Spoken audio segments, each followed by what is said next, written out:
In the middle of getting our marriage license, my boyfriend of 3 years, whom I've come to know and love deeply, received news that our neighbor's younger sister was going into labor. Without a moment's hesitation, he left me behind. Serena is about to give birth. I can't just leave her alone. We'll handle our business another day. The day Evan and I were getting our marriage license, it was pouring rain. Right in the middle of the process, he received a phone call from a woman.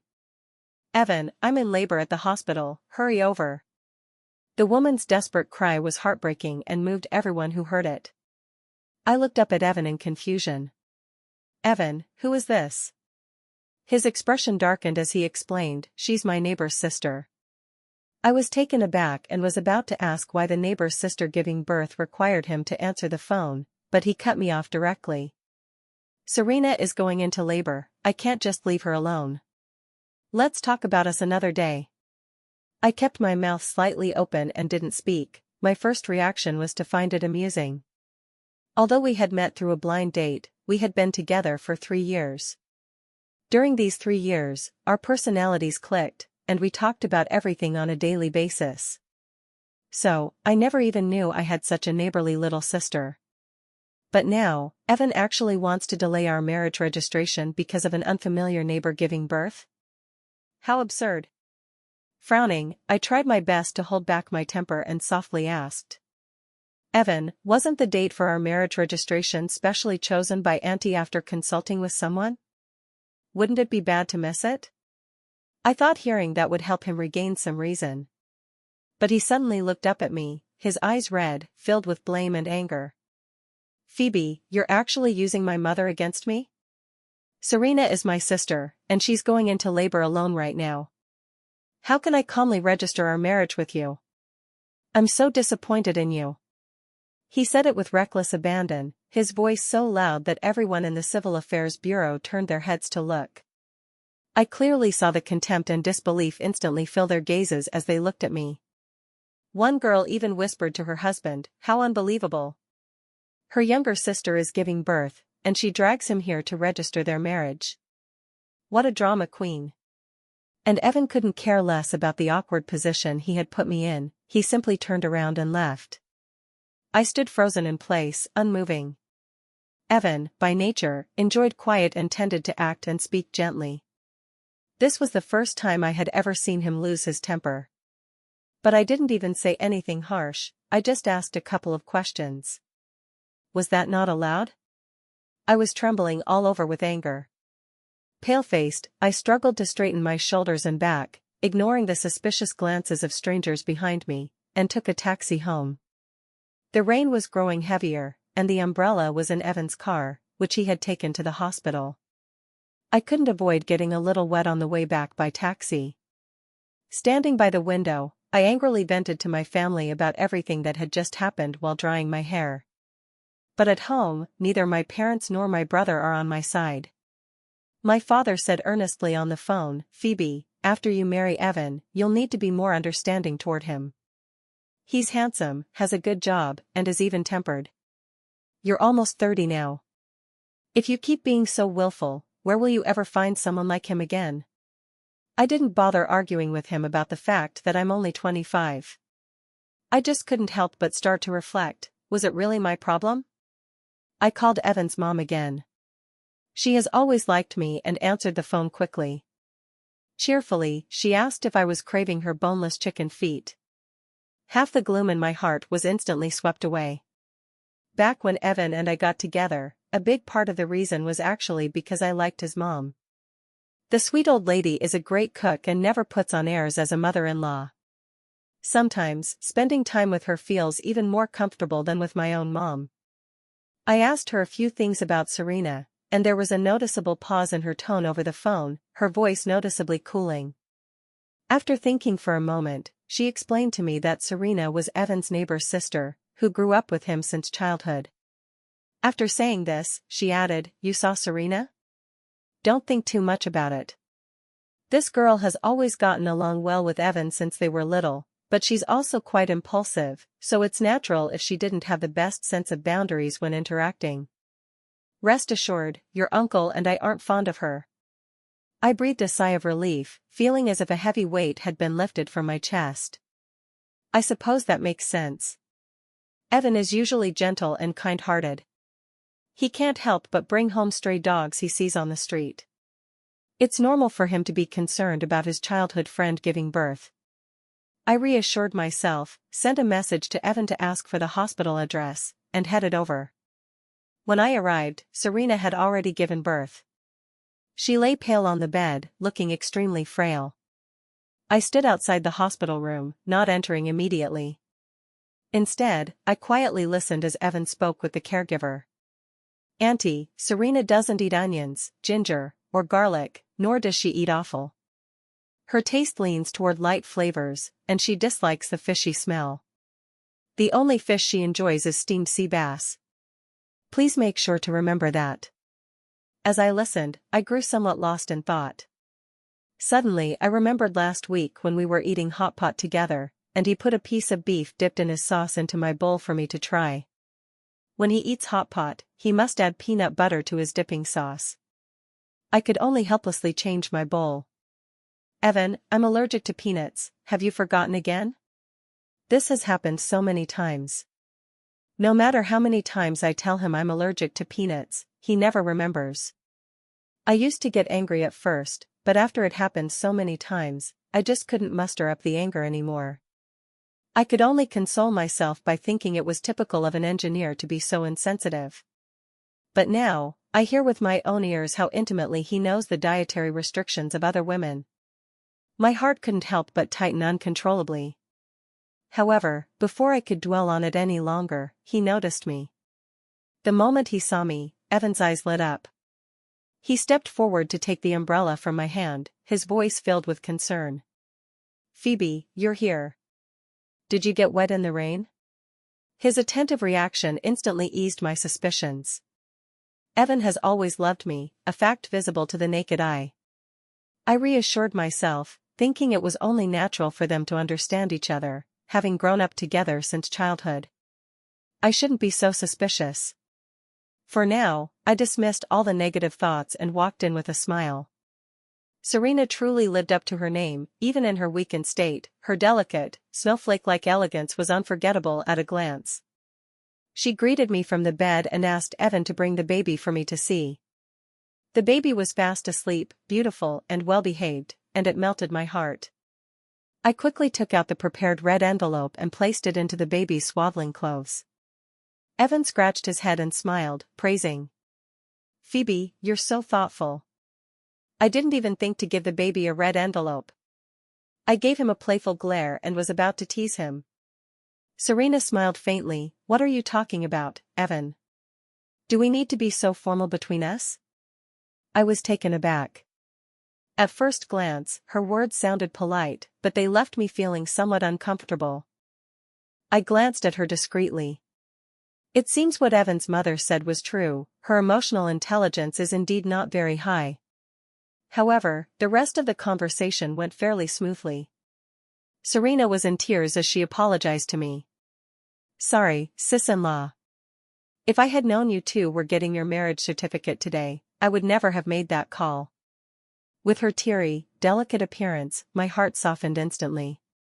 Just as I was about to say it was no big deal, Evan cut in first. He pulled her into his arms, scolding her with affection in his voice. "What nonsense are you talking about? Your parents are gone, who else can you turn to if not me?" Serena was deeply moved and leaned into his embrace, tears streaming down her face. I watched the scene of the two siblings holding each other and fell silent. Even though I am Evan's fiancée, in front of them, I have become the outsider. No matter how close the relationship is, we're not real siblings. Should we really be that intimate? If we were genuinely that close, how is it possible that I hadn't heard Serena's name even once in the past 3 years? The atmosphere between them sharpened my senses, making me feel a hint of something off. My smile faded as I asked coldly, "What about the child's father? Too busy with work to come?" They both froze for a moment at the same time.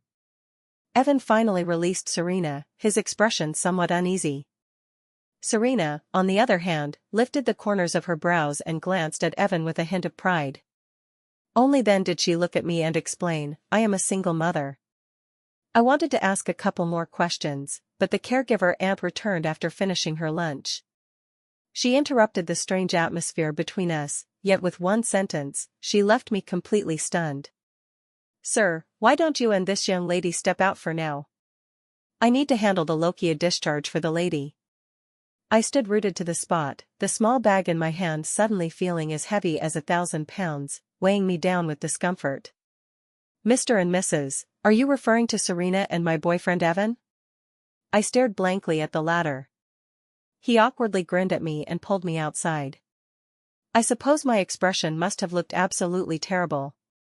So Evan didn't dare delay at all and immediately explained himself to me. "Phoebe, don't misunderstand. I just didn't want Serena to be gossiped about by others, so I temporarily let the caregiver call her that." His refined and gentle face was filled with tension. I didn't say anything, just tried my best to relax. Looking in through the small window on the door, my eyes met Serena's exactly. She gave me a gentle smile. Whether I was mistaken or not, it seemed filled with an air of inevitability. I recalled how in the hospital room just now, she had unhesitatingly ordered Evan around, and how the two of them had embraced, and the unease in my heart grew even stronger. I almost fled from the hospital. Once I got home, I replayed their actions in the hospital room over and over in my mind. I also carefully considered the meaning behind Evan's mother's words during our phone call. The more I thought about it, the more suspicious it seemed. If there was truly nothing between them, why would Evan's mother, upon merely hearing Serena's name over the phone, act as if facing a great threat and tell me not to overthink things? I sat cross-legged on the sofa, watching the rain outside that showed no signs of letting up, as feelings of anxiety began to sprout. Forget it, I'll just do some housework. No matter what has happened, I still have to ask Evan in person anyway. After cleaning every nook and cranny of the house, I calmed down quite a bit. Finally, when it came to the study, I had almost already convinced myself. Perhaps I'm just overthinking everything. I've been in a relationship with Evan for 3 years. He has never lied to me, and his character is widely recognized, so I should trust him. My mood improved a bit. As I looked at the traces of Evan's usual presence in the study, I couldn't help but smile. He is my first love and the man I've loved for 3 years.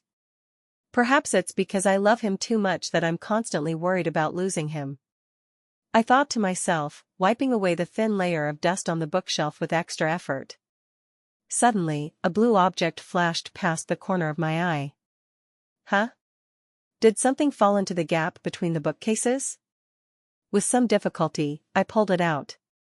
It was a photo album and a diary. There's Evan's signature on it. Setting the diary aside, I opened that photo album. The next moment, my face turned pale, and the album dropped to the ground. On the opened page, there was a picture of Evan and Serena, still in their school uniforms. And they were passionately kissing. When I came back to my senses, tears were already streaming down like broken strings onto the photo album, quickly gathering into a small puddle. I remembered the first time I met Evan, he was too shy to look up at me. He quietly told me that this was his first blind date, and it might also be the way his first love would look. He deceived me. From the very beginning, he was deceiving me. I can't worry about privacy anymore. I open the diary and start reading. With every page I turn, my heart grows colder. This is less of a diary and more of a chronicle of Evan and Serena's love story. It details everything about their childhood friendship, secret crushes, passionate romance, and their eventual breakup. There are even some remarks about me. January 18, 2020, Phoebe is very beautiful, yet she has a completely different personality from Serena. I think maybe I can use her to heal the scars Serena left on my heart. This is what he wrote on the day of our blind date. February 25, 2020, why is Phoebe nothing like Serena? Why is she so quiet? I regret it so much, Serena, I miss you so much. June 4, 2021, Phoebe is like a stagnant pond, but life with Serena was like a riot of flowers. How could I have been foolish enough to think she could replace Serena? Absolutely impossible. February 14, 2022. Another Valentine's Day, and Serena has been gone for 2 years now. I wonder how she's doing out there alone. I still celebrate her birthday at the same old place, hoping she can feel my blessings. Looking at these words, my heart felt as if a large hole had been torn open. The icy wind howled through it, nearly freezing the still beating heart inside. No wonder he never spent the holidays with me. He once said, "I just don't like celebrating holidays, Phoebe. You have the right to celebrate, and I have the right to choose not to." It's not that he didn't like me, he just didn't want to spend time with me. What I thought was a peaceful life seemed like a stagnant pool to him. His heart belonged only to Serena, he never loved me. Even my presence was nothing more than a tool for him to forget Serena. The ache in my heart spread through every limb, and my back slumped weakly. My face was numb and rigid, tears falling to dampen the paper. I didn't dare to read further, yet I forced myself through the nausea and pain to flip to the last few pages. November 22, 2022. Serena is back. I got drunk, Phoebe, I didn't mean to. January 15, 2023. Serena's child is actually mine. Fantastic, I'm going to be a father. Phoebe must never know, I've wronged her, I'm a terrible person. But raising a child requires money, and Phoebe's family promised a dowry of 880,000 yuan. My fingers froze instantly. I felt as though I had plunged into an icy abyss, trembling with fury. Unable to bear it any longer, I rushed to the bathroom and vomited violently. It wasn't until my face was smeared with tears and snot that I finally raised my head. In the mirror, a deep, burning hatred flickered in my usually calm and unperturbed eyes. "Evan, I will make you pay for this." After washing my face, I tucked the diary and photo album back into the hidden compartment of the bookshelf, exactly as they were. Pretending nothing had happened, I made a phone call to Evan. "Evan, I've been thinking that keeping Serena in the hospital all the time isn't really the solution." I intentionally paused for a moment, and sure enough, Evan became impatient. "Phoebe, what do you mean? Are you trying to keep me from taking care of Serena?" Hearing his frustrated tone, a wave of sorrow washed over my heart. After silently calming myself for a moment, I finally spoke, pretending to be aggrieved. "What are you talking about? I meant to wait until her wound gets better before bringing her to our house for postpartum recovery, and Evan, you actually think of me that way?" He didn't expect me to be so understanding, and for a moment, he was both pleasantly surprised and remorseful, immediately apologizing to me. I ignored him, crying as I scolded him, "Even though this is our marital home, I haven't looked down on Serena for having a child out of wedlock at all, and I even want to bring her back here to take care of her, yet you actually interpret me this way." Hearing this, he felt even more remorseful, humbly promising to buy me a handbag. After saying plenty of sweet words, I finally turned my tears into smiles. After hanging up the phone, I wiped the tears from my face with an expressionless demeanor. Immediately, I took his card and went to LV, purchasing a bag worth 50,000 yuan to soothe my thoroughly disgusted heart. I've always loved bags, but in the past, I didn't want to put too much pressure on him and would buy them myself. But now, they're practically riding over my head. If I keep being considerate of him, I'd be a fool. I coldly stared at the salary card he left with me. "If you offend me, none of you will get away with it." After pulling myself together, I packed all my clothes and belongings and sent them back to my own home. Then, like the most obedient wife in ancient times preparing to welcome her husband's concubine, I cleaned the house thoroughly, arranging a neat and bright room for Serena. For Evan's son's things, I made sure to get only the most expensive. Expensive and adorable little clothes, branded baby cribs, imported formula and bottles, the best bath products. Even the postpartum nanny was a top-rated one, paid for 6 months in advance. After setting everything up at home, I notified him to pick Serena up and bring her back. The day Serena came back with the baby, her eyes lit up. A flicker of gratitude flashed in her eyes. She probably didn't expect me to be so thoughtful toward her.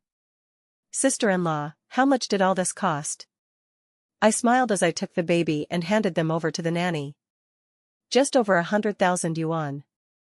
Don't worry about it, your brother can afford it. Upon hearing this, the gratitude in her eyes vanished instantly, replaced by ambition. Evan's face turned pale as he forced a smile and asked me, Phoebe, is it really necessary to buy something so expensive? I sneered inwardly but kept a nonchalant expression on my face. How can you say that, Evan? Serena has no family, so we're her closest people. She's worked so hard to have this baby, of course she deserves the best. Serena also held his arm and whined, see, Evan? Sister-in-law knows best, and you're still complaining about the cost. Don't you care about me? Evan immediately coaxed her in a gentle tone, his expression so tender it seemed as if water could be wrung from it. I felt nauseous just watching, and chills ran down my spine one wave after another. But I remained composed nonetheless.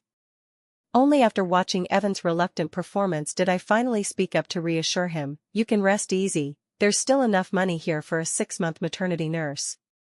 At last, he broke into a smile, repeatedly praising my tolerance toward his childhood sweetheart and my skill in managing the household. I accepted it all with grace and poise. What's the rush, Evan? There will be many more things for you to thank me for in the future. In the blink of an eye, Serena has been living in our marital home for a month. In the first few days, her surgical wounds hadn't fully healed, so she couldn't get out of bed much. Other than being a bit delicate, she didn't cause too much trouble. But as time went on, with the confinement nanny taking great care of her, she became more comfortable, and her little schemes started to surface. That evening, Evan got ready early and went into his room for the first time in a while. Seeing me still reading, he said nothing more. He simply quietly moved behind me and hugged me, gently kissing my neck. Darling, it's been so many days without that, don't you miss me at all? Roughly speaking, we haven't had sex for nearly 2 months. If it were in the past, I certainly wouldn't have refused him. But now, I find him utterly repulsive, let alone engaging in that kind of act with him. After Serena gave birth, he devoted himself to caring for his son and his first love, completely forgetting about me. He hasn't even realized yet that all my clothes and belongings are gone. I impatiently pushed him away. Just as I was thinking of an excuse to brush him off, Serena, dressed in seductive sleepwear, opened the door to our room. Evan had just lunged toward me, and Serena froze awkwardly on the spot when she saw it. Of course, I didn't miss the jealousy and displeasure hidden in Serena's eyes. She bit her lip, tears glistening on her lashes, her voice delicate as she cooed at Evan, Brother Evan, I suddenly feel so sore all over. Could you come over and help take a look? After finishing, she intentionally glanced at me, pitifully inquiring, Sister-in-law, I'm just asking my brother to check my wounds. You won't get angry, will you? Though I disliked Serena, compared to having Evan in my bed, I'd rather endure a couple of her disgusting remarks. I immediately turned to Evan, speaking gently, go quickly, Serena isn't feeling well. It wouldn't be good if something really were wrong. Evan's expression didn't look good. He never expected me to push him toward another woman at such a critical moment. I saw his lips tremble slightly, as if he wanted to say something. But Serena has always been the one he held dear in his heart, and he even brought her back to take care of her during her pregnancy. And just as he hoped, I was so understanding and considerate. He couldn't find a single thing to complain about. Finally, he could only fume as he got off my bed, taking 3 melancholic steps back for every one he took toward Serena's room. I watched with a cold eye. Ugh! Such a turn-off. With my tacit permission and tolerance, Serena gradually went from being cautious at the beginning to becoming downright audacious. Often when I was around, they still just seemed like slightly intimate siblings. As soon as I left, she threw herself into Evan's arms and asked for a kiss. Later on, it even developed to the point where whatever I had, she insisted on having it too. They were so brazen about it that even the confinement nanny noticed something was off and secretly came to tell me. I explained to her with a smile, they're childhood sweethearts, it's normal for them to be close.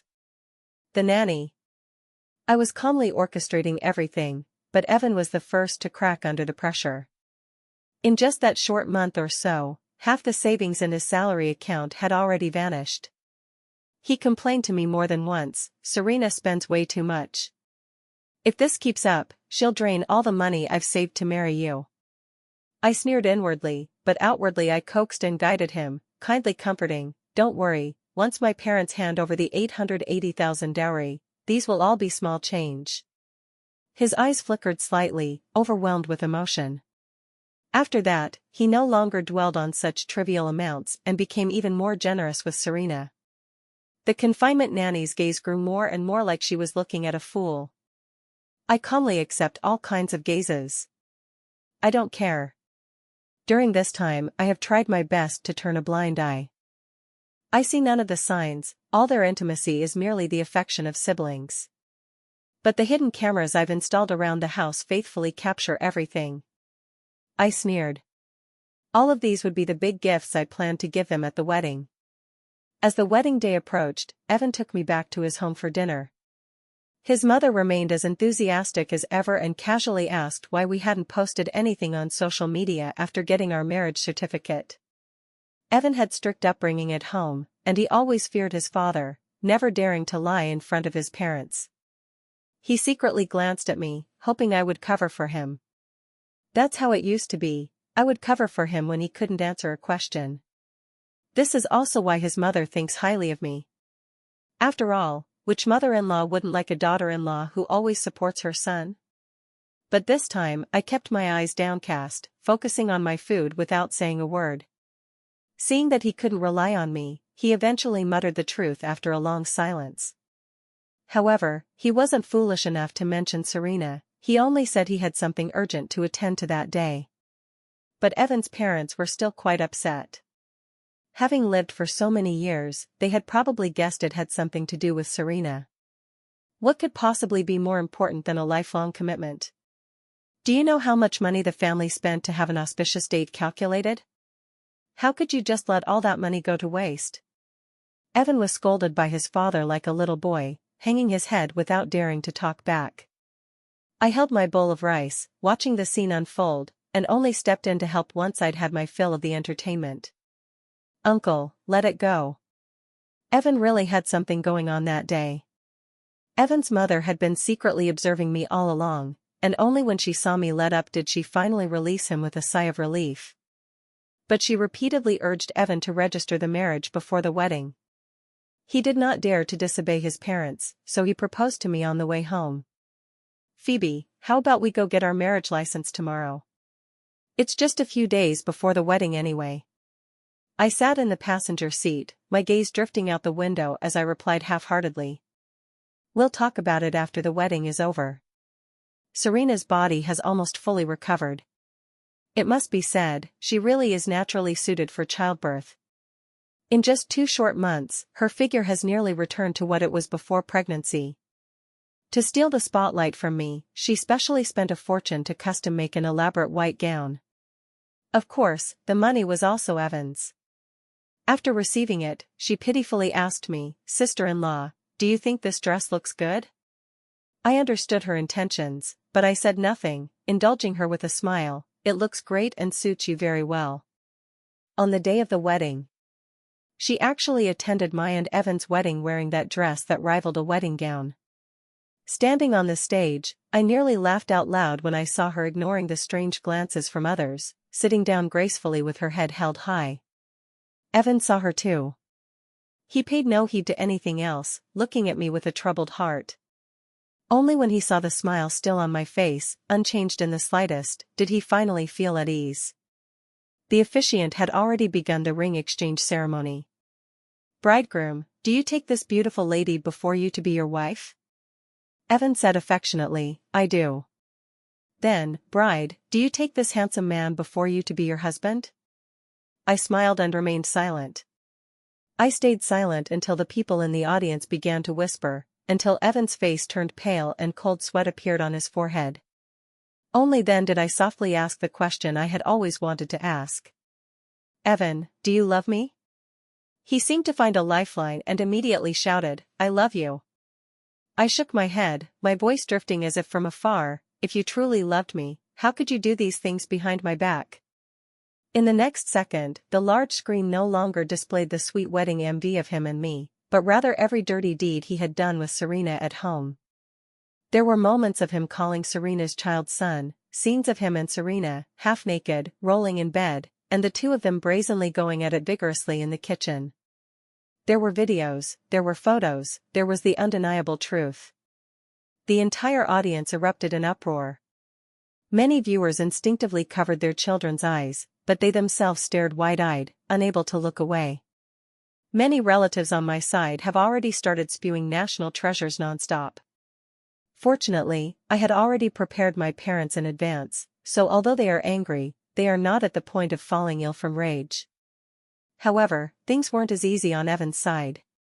His parents turned pale, clutching their chests and slumping into their chairs, while the relatives all avoided eye contact, their faces filled with embarrassment. Evan was furious. "Phoebe, you actually spied on me." Serena also went crazy, grabbing a wine bottle and throwing it at me.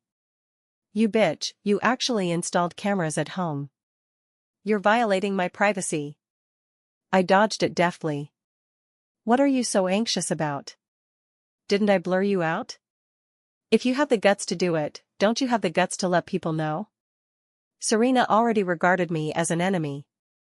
Now, she glared at me with even more hatred and charged aggressively, trying to hit me. Unfortunately for her, she had bad luck. Several of my cousins grabbed her by the head and feet and tossed her to the edge of the crowd. Two of my close friends, both fierce fighters, charged up and slapped her over a dozen times, leaving her face flushed and red. As they hit her, they cursed, "Trying to seduce someone else's husband, you're just that shameless." Seeing Serena being beaten, Evan's heartache was written all over his face. Seeing this, I stopped standing on ceremony and took out that diary to start reading. Unfortunately, I had only managed to read a few pages before an infuriated Evan snatched it away and tore it up. Evan's parents could no longer hold back and rushed forward to give Evan a kick. "You shameless thing." After finishing his lecture with Evan, Evan's father turned to look at me with a complicated expression in his eyes. In the end, they couldn't bring themselves to apologize and instead scolded, "Phoebe, how could you embarrass us like this? Couldn't you have resolved this privately? Why did you have to make it so ugly? Do you even still want to be our Evan family's daughter-in-law?" Evan's mother also looked at me disapprovingly, her gaze colder than ever before. "Once you're divorced, you'll be a twice-married woman. What good will that do you?" I had felt somewhat guilty toward them before, but seeing their attitude now, that bit of guilt completely vanished. My parents and brother immediately stepped forward to shield me.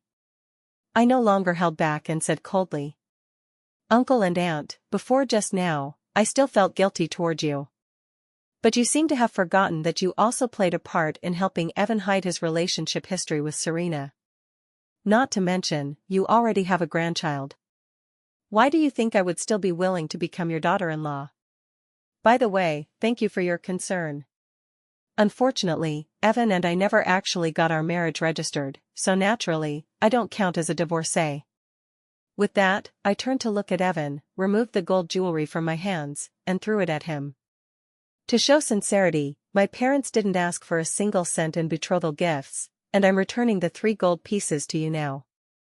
You've disgusted me for a year, and I've disgusted you for a day. By that calculation, I still come out short.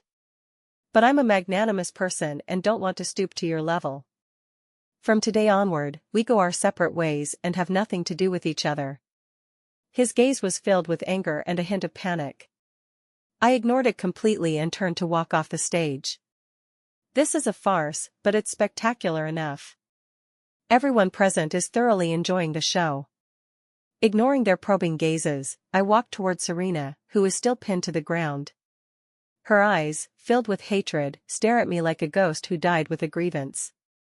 Taking off the veil and throwing it in her face, I smile and offer my blessings. "You're dressed so fittingly, just go straight up and follow the ceremony. A slut with a dog, I wish you an everlasting union." After making a scene at the wedding that day, I returned to my house to calm down. After all that commotion, the anger has finally mostly subsided. In the end, there was a little sadness, and it finally dissipated with the end of this relationship. I stopped paying attention to them and decided to focus on my own life and career. It's unfortunate that good deeds seldom go beyond the door, while bad deeds are heard 1,000 miles away. Later, I unexpectedly learned about Evan's family's recent situation through Jihu. That day's makeup artist responded to a bizarre wedding-related topic and mentioned them. In the makeup artist's eyes, I was a female warrior who endured humiliation and successfully defeated a scumbag. And Serena and Evan are like flies and shit, mutually attracted to each other. It is said that in the end, to avoid wasting the money spent on the wedding arrangements, Evan's family really had Serena go up and marry Evan. Pity her, with her face swollen red from my cousin's slaps, unable to even apply makeup, she had to muddle through the entire ceremony in a sorry state. After watching, my heart was completely unmoved, I just curled my lips and sneered. Perhaps this is what they call a love that moves heaven and earth. After Serena became Mrs. Evan, she couldn't hide her pride. She got a new phone number and bombards me daily with intimate photos of their family of 3 to flaunt her happiness. I don't mind her antics at all. Who doesn't enjoy a good laugh, right? Evan loves me so much, you must be miserable now, abandoned and all, aren't you? Our family of 3 is incredibly happy, must be hard for you to watch, isn't it? You don't know what name Evan gave our child, do you? It's Monroe. He never loved you. I decided not to tell her. Ever since this scandal broke out, my traditional parents finally had a wake-up call and stopped pushing me to go on blind dates and get married. With my family's support, I threw myself wholeheartedly into my career and was recently promoted to director at the company. But when I saw the part about naming the child, I really lost my composure and couldn't help but reply to her. That's so corny. But somehow, that sentence must have hit her switch, and she started bombarding me with daily calls and texts in every possible way. It was as if she wouldn't stop until she drove me crazy. That was just too much, I called the police right away. Officer, someone is harassing me. They probably never expected that the next time the 3 of us would meet would be at the police station. When the police summoned her, Serena absolutely refused to come. In the end, it was only with Evan accompanying her that she reluctantly agreed. Evan's expression was complicated when he saw me this time. I had thought that our meeting, if not hostile, would at least be tense with animosity. But unexpectedly, he seemed rather flustered instead. Phoebe, how are you? What's wrong? I paid no attention. The officer could tell it was a relationship dispute and cleared his throat. He explained how Serena had been harassing and verbally insulting me over the past few days. Serena immediately began crying and rushed toward the officer to complain, "Officer, it was her who seduced my husband first. That's why I acted impulsively." Evan's face turned pale with anger. He pulled Serena back sharply and scolded her sternly, "Serena, who allowed you to cause trouble for her?" He had never dared to be so harsh with Serena before. I was utterly stunned. It seems that even though I stepped aside, Serena didn't get the perfect husband she had hoped for. Seeing Evan take my side, Serena was absolutely furious. She grabbed Evan by the hair and clothes, cursing him for being heartless. "Do you still like her? Can you still not forget about her? Pa, you cheating scumbag, don't even think about it." Evan was set off by those words and slapped her hard across the face with a resounding crack. The police officer and I exchanged awkward glances, then reluctantly stepped forward to pull them apart. In the end, under the pressure from the police, Serena gave me a half-hearted apology and paid a fine of several $100s.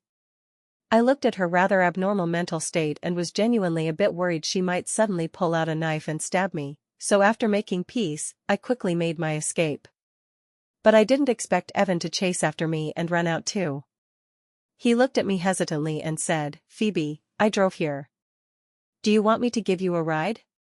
Serena was right behind him, her face filled with hatred, and she screamed as she lunged forward to stop him. "You're my husband, don't you dare drive her." Without another word, I took out my Porsche key, got in the car, and quickly drove away. Watching their sorry figures through the rearview mirror, I felt grateful to Evan for the first time. Thankful that he didn't marry me that day. Serena left a few months later, leaving behind the child. Evan himself told me this.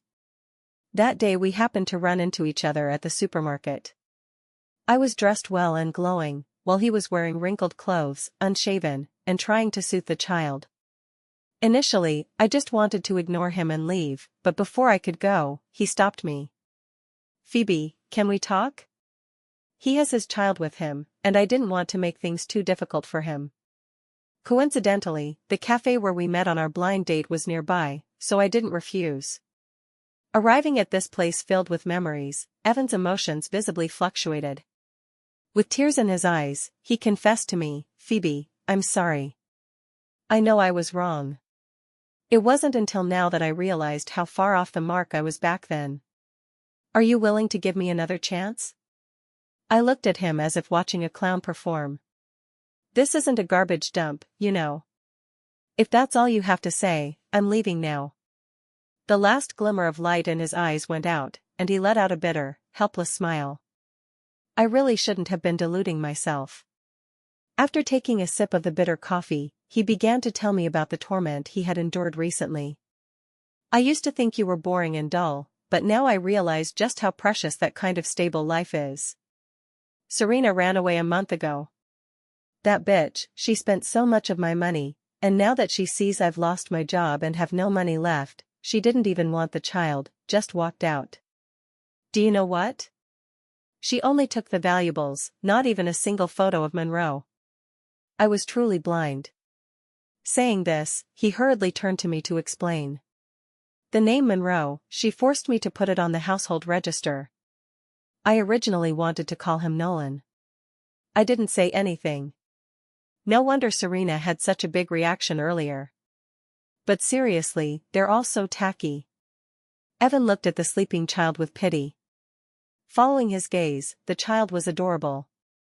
Unfortunately, there didn't seem to be a single part that resembled him.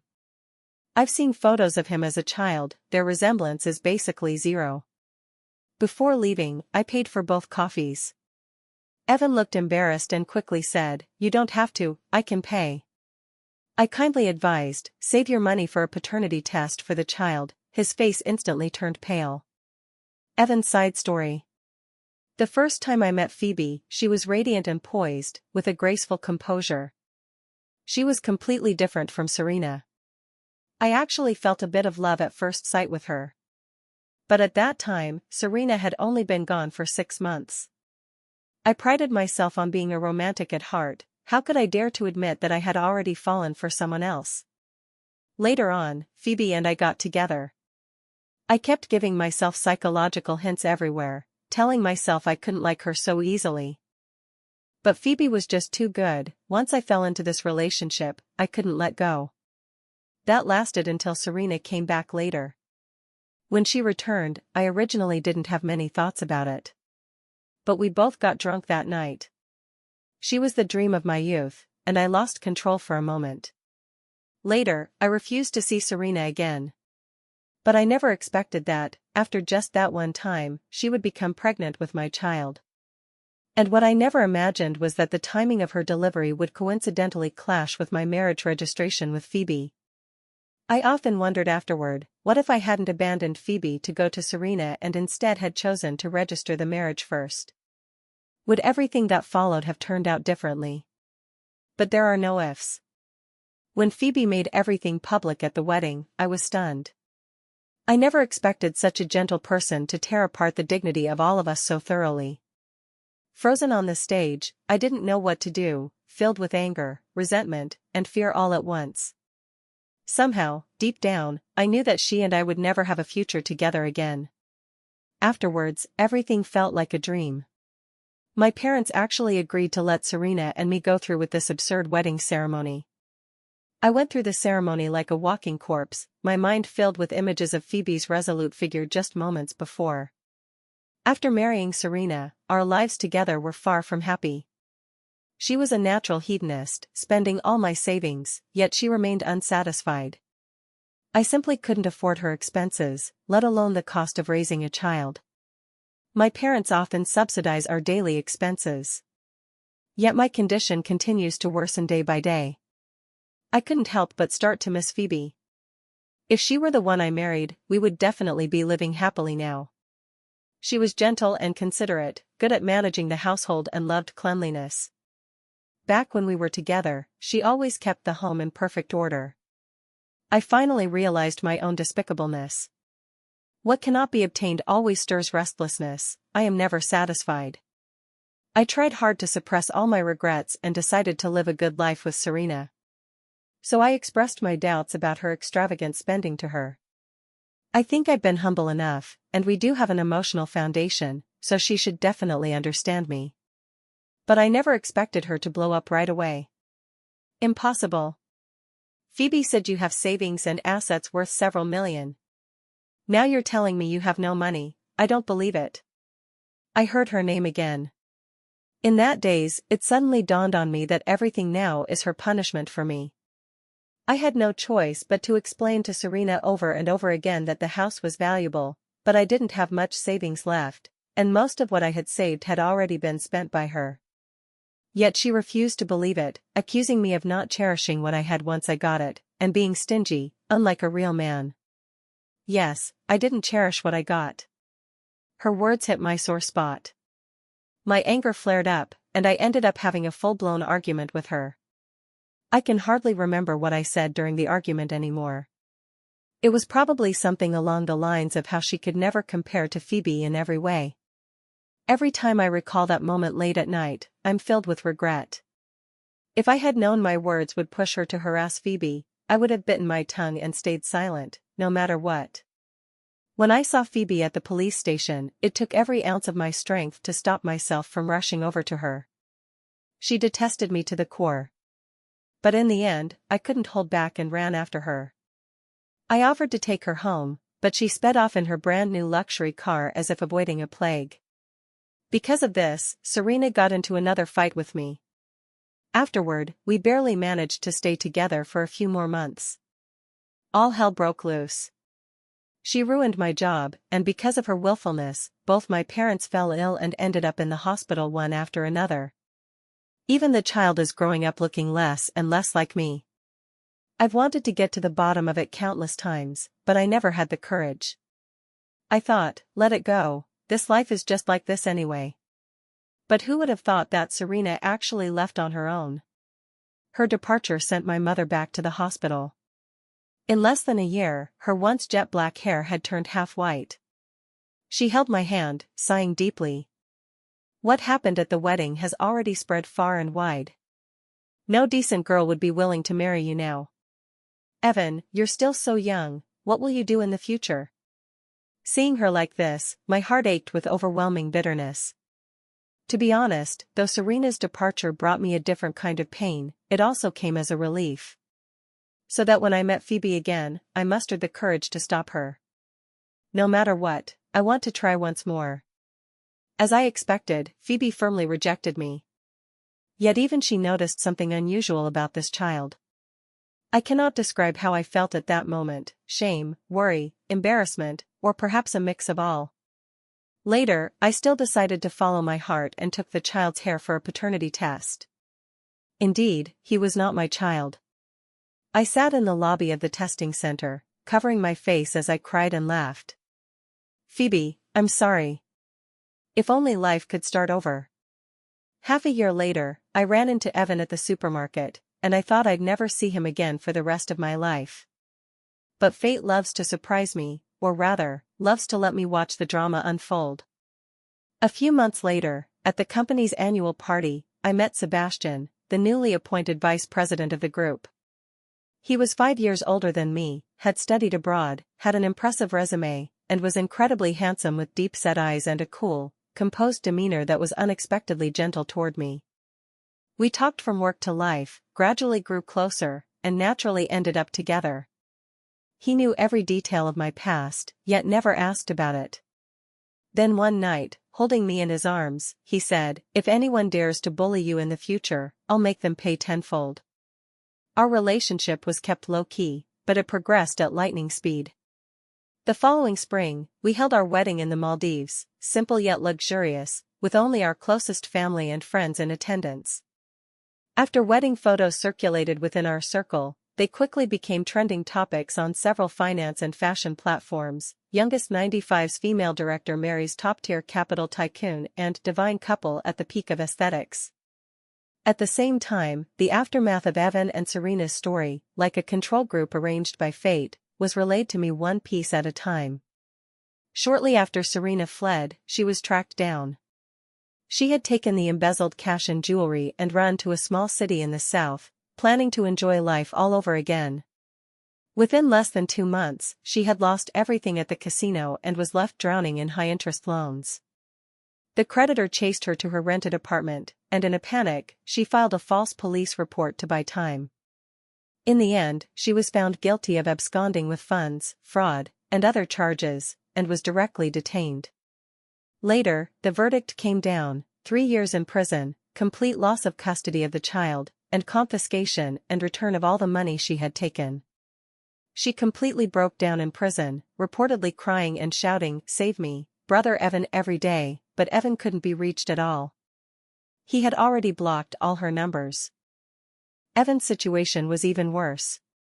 On the day the paternity test results came out, he was completely shattered, as if he had lost his soul. The fact that the child wasn't his somehow got out. I swear I didn't spread it, and the Evan family completely became a laughingstock in their circle. His parents were already in poor health, and now both ended up in the ICU, with medical expenses running into hundreds of thousands. He had long lost his job, sold the house to pay for his parents' treatment, and moved into a rented old one-bedroom apartment, barely making ends meet for himself and the child by delivering food and driving for ride-sharing services. What's even more extreme is that after Serena went to prison, the court awarded custody of the child to the Evan family. After his parents were discharged from the hospital, they absolutely refused to take care of the child, citing that it's not of their Evan bloodline. In the end, the child was sent to a welfare institution. Evan broke down sobbing, clutching the paternity test results as he knelt outside the orphanage all night, begging them not to take the child away. But the procedures were already complete. As a man without stable income and a ruined reputation, he had no chance of gaining custody. The most satisfying chance encounter happened half a year after Sebastian and I got married. We were shopping at a high-end mall. I was trying on a new dress when Evan, wearing a delivery platform's yellow vest and sweating, pushed an electric bike inside to deliver an order. He spotted me and froze on the spot, nearly dropping the food container in his hands. Beside me, Sebastian was down on one knee, adjusting the hem of my dress. He looked up and asked gently, "Does it look good? If you don't like it, we can change to another one."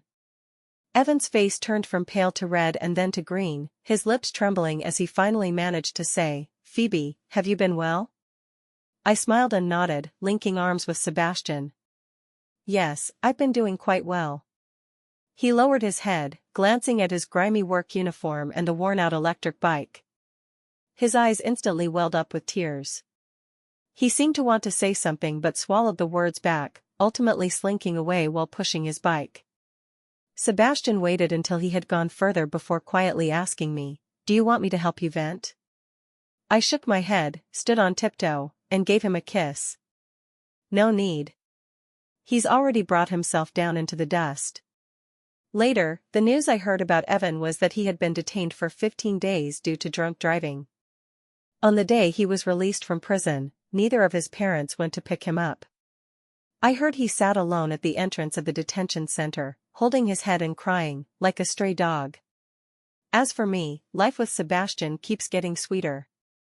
We bought the largest duplex in the city center, adopted 2 Samoyeds, go surfing at the beach on weekends, and crush our competitors together during work meetings on weekdays. Occasionally, I think of those days of betrayal late at night, then turn my head to look at the man sleeping beside me and feel thankful that I decisively let go back then. Evan once thought he had the whole world, but he destroyed it with his own hands. And I just cut my losses in time and then met someone truly deserving. That's probably the best revenge.